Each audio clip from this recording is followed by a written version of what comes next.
Hi guys, this is Dr. Mobeen. We're talking about the central nervous system. This is cerebellum. This is review of the cerebellum. We've done the detailed lecture before. Let's very quickly review it. So cerebellar embryology.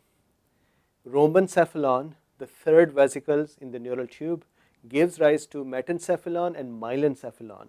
Metencephalon in turn give rise to pons, upper part of the fourth ventricle and the cerebellum. So cerebellum originates from the rhombencephalon and more specifically metencephalon part of the rhombencephalon.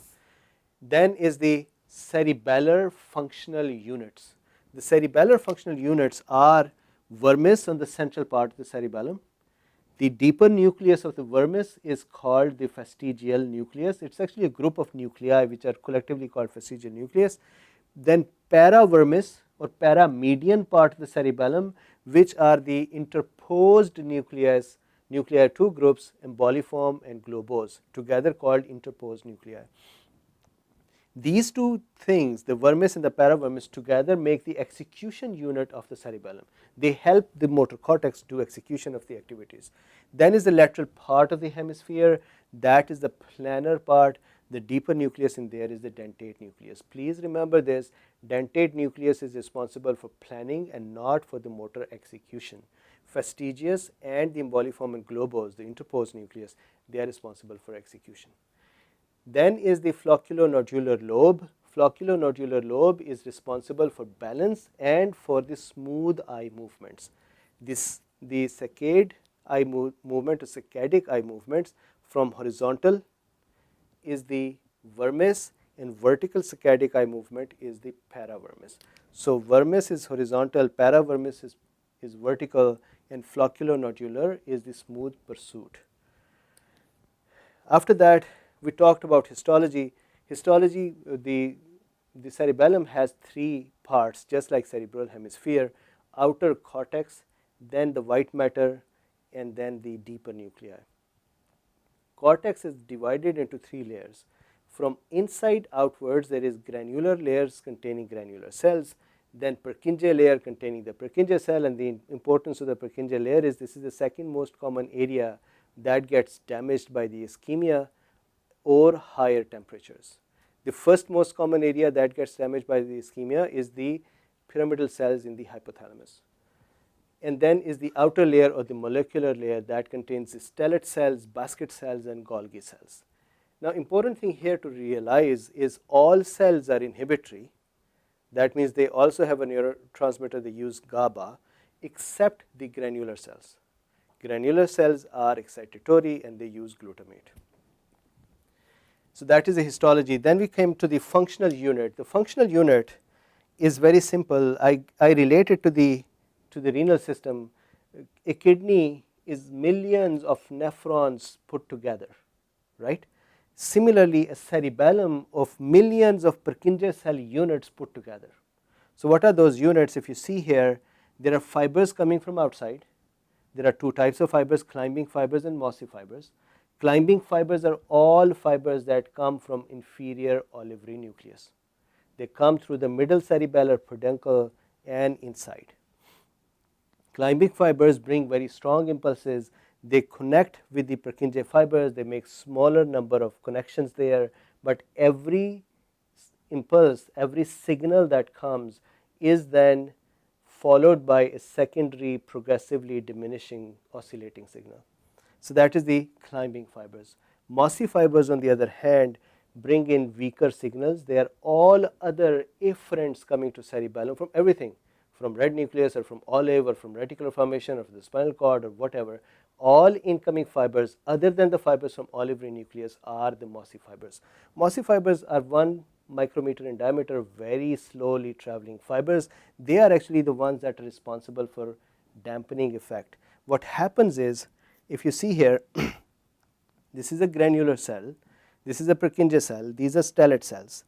A granular cell, when it is excited, the fibers go up in the molecular layer. Here in the molecular layer, the fibers divided into two branches.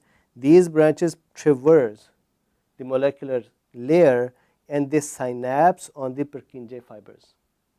Normally 80,000 to 200,000 molecular granular cell fibers can be synapsing on one Purkinje fiber.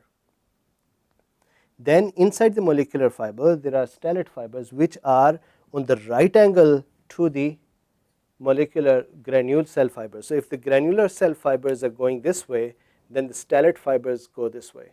They also make connections here, and what they do is they would create inhibition surrounding the Purkinje fiber that is excited.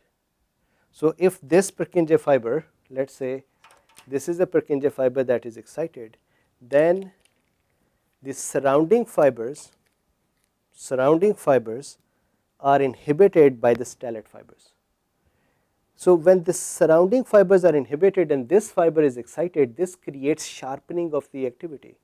So the function of the stellate and the Golgi and the basket fibers is to create sharpening.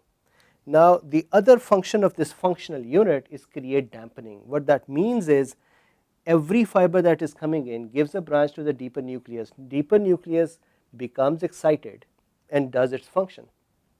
Meanwhile, the nerve impulse travels up to the molecular layer. Over there it comes back through the Purkinje fibers, and when it comes back it would inhibit the deeper nucleus. So an excitation occurs when the impulse comes in, then the impulse goes up to the molecular layer, and when it turns back to the deeper nucleus it causes inhibition. That is called dampening. So this is the dampening and sharpening circuit that is in front of you. Now put millions of such circuits inside the cerebellum and you got cerebellum. Okay, then let's talk about physiology. The function of the cerebellum, here is the list of the function. It does planning, coordination of the motor movements, helps with equilibrium, dampening, sharpening, ballistic movement execution, learning, and eye movement, both saccadic and the smooth movement. So let's see how that happens.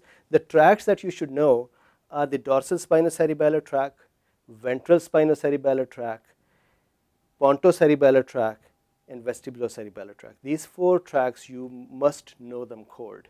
How I have put them over here separately is in a logical order. The order is this, that we have to create planning, we have to tell cerebellum what is the position of the body. So I went from that logic. So whenever we have a motor activity to be executed, the sequence of events is this, that personality areas, they tell the cerebellum that we want to do a particular activity. How does that happen? This premotor and sensorimotor and the personality area, they send fibers to the deeper pontine nuclei. From there the pontocerebellar fibers go to the other side of the cerebellum. They go to the planning part. Okay, so the efferent fibers from here now, from the cerebellar cortex, they go all the way to the opposite side of the thalamus and then to the motor cortex. Motor cortex then, so this is the loop that brings the information to the cerebellum for what needs to be planned, and then cerebellum is sending the plans back. We talked about it, that what happens is that the lateral part of the cerebellum creates a plan. It has a list of things to be done to execute a particular movement, and then what it does is it sends one list item at one time to this motor cortex. It sends those through the vermis and the paravermis. So that is the efferent pathway that you are seeing here, that is going back through the vermis and para. The planning pathway is coming to the lateral part of the hemisphere, dentate nucleus is involved, but the efferent part is involving the fastigial, emboliform and globose nuclei and is executing the activity.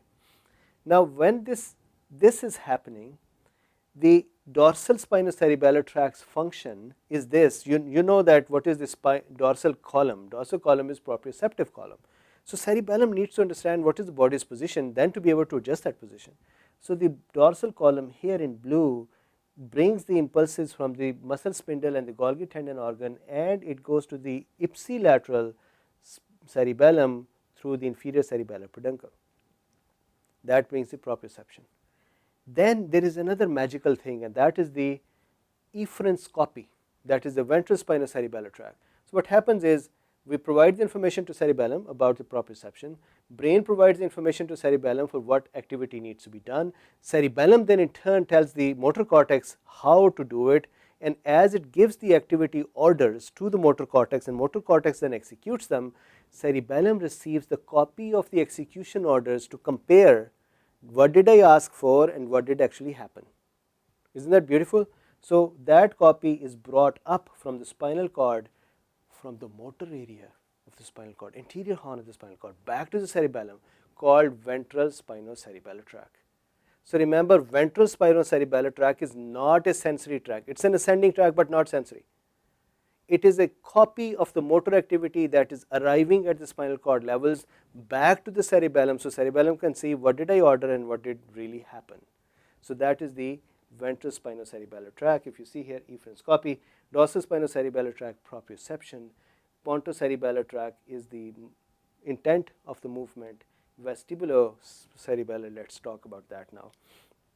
Vestibulocerebellar is responsible for the balance. So what happens is, from the vestibular apparatus, signals are sent to the cerebellum. Cerebellum would then see what that means and how to keep the balance, and it would then create exact tone in our body to maintain the balance and the posture. That is why when people have problem with the cerebellum, dystonia occurs, because the posture maintenance function goes away. And finally, flocculonodular lobe is responsible for the eye movements. In that, how that happens is actually not just the flocculonodular lobe, which is also responsible for the vestibulocochlear system or the balance system. What happens is vermis, paravermis, and flocculonodular lobe. Vermis is responsible for saccadic horizontal eye movements. Paravermis is responsible for vertical saccadic eye movements. Saccadic means jumping eye movements. And flocculonodular lobe is responsible for smooth pursuit of the eye movements. That is what is the function here. Then finally, so we talk about planning, coordination, equilibrium, dampening, sharpening, ballistic movements. When we are learning something, our fingers are moving or our hands or bodies are moving in ballistic movements. That ballistic movement is executed or coordinated by the cerebellum. What happens is then when the motor cortex is doing one part of the movement, cerebellum within a few milliseconds is feeding the next step of the movement. That way the smooth movement occurs and you don't go in a jerky way. And finally, learning. Once the cerebellum has helped you master some activity, typing or piano or playing a game, that pattern, the skilled pattern that you just learned with the help of cerebellum, is shifted into the basal ganglia forever to be kept there and executed as you work on that skill. So that is the physiology of the cerebellum. Thank you very much.